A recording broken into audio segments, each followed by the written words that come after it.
प्रिय भाई बहनों, आज की रोटी के हर सदस्य व्यक्तियों के लिए यीशु ख्रिस्तांची मधुर नावांचे सप्रेम नमस्कार। आज के दिन है फेब्रुवारी 27, 2026 शुक्रवार। शांत रगा आणि जाणून द्या की मी देव आहे। स्तोत्र 46 अध्याय 10 वचन।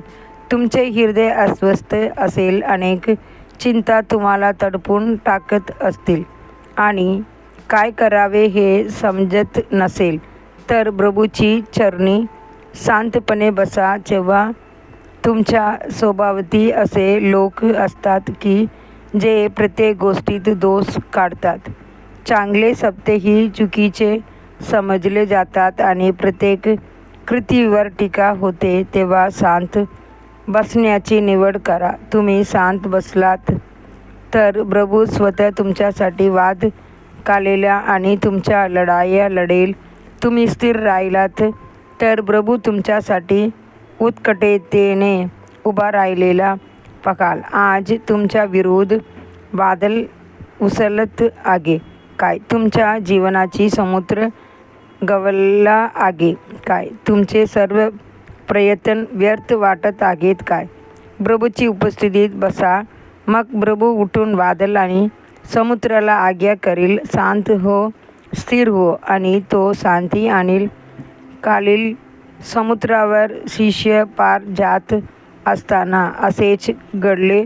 भयंकर वादळ आणि उसळणाऱ्या लाटा शांत झाल्या। सुमारे 18 मैल लांब आणि 13 मैल रुंद असलेला तो समुद्र शांत झाला। वादळ थांबले आणि दैवी शांती प्रस्थापित झाली। अनेक संतांचा काही अनुभव आहे, त्यांची सेवा कार्यात अडचणी आणि विरोध निर्माण झाल्यावर ते 2-3 दिवस एकांतात प्रभूबरोबर वेळ घालवतात। ते त्यांच्या चरणी पडून प्रार्थना करतात। आपले दुःख आणि वेदना फक्त परमेश्वर ओततात आणि जेव्हा ते परत येतात तेव्हा करुड्याप्रमाणे नव्या बालाने भरलेले असतात आणि त्यांना कळते की प्रभूने त्यांच्या वतीने कार्य पूर्ण केले आहे। इस्रायली लोकांना मिस्रच्या सैन्याने रथ आणि सैनिकांसह पाठलाग करताना पाहून भीती वाटली।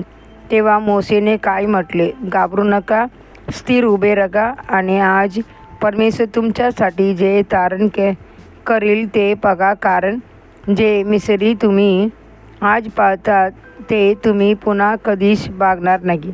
परमेश्वर तुमच्यासाठी लढेल आणि तुम्ही शांत राहाल। निर्गम 14 अध्याय 13 आणि 14 वचन। तुम्ही शांत राहाल त्यांचा अर्थ काय? यांचा अर्थ तुम्ही स्थिर बसाल।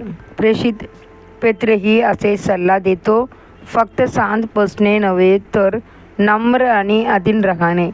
म्हणून देवाची सामर्थ्यवान हाताखाली स्वतःला नम्र करा, म्हणजे योग्य वेळी तो तुम्हाला उचवेल। पहिली पत्र 5 अध्याय 6 वचन। प्रिय देवाची लेकरांनो, तुम्ही प्रभूसमोर शांत बसता तोच वेळ दुष्टावर काय येते ते बघण्याची असतो। तोच क्षण असतो जेव्हा प्रभू तुमच्यासाठी पराक्रमी युद्धासारख्या उभा राहतो। मग तुम्ही प्रभूची महानता आणि महिमा पाहाल। अधिक चिंतनासाठी वचन बघा। मी तुला दूरवरून वाचवीन आणि तुझ्या संधीला त्यांच्या गैदेतून। यिर्मया 30 अध्याय 10 वचन। आजचे बायबल वाचन सकाळ हन्ना 15 अध्याय 16 अध्याय, संध्याकाळ मार्क 6 अध्याय 1 से 29 वचन। धन्यवाद।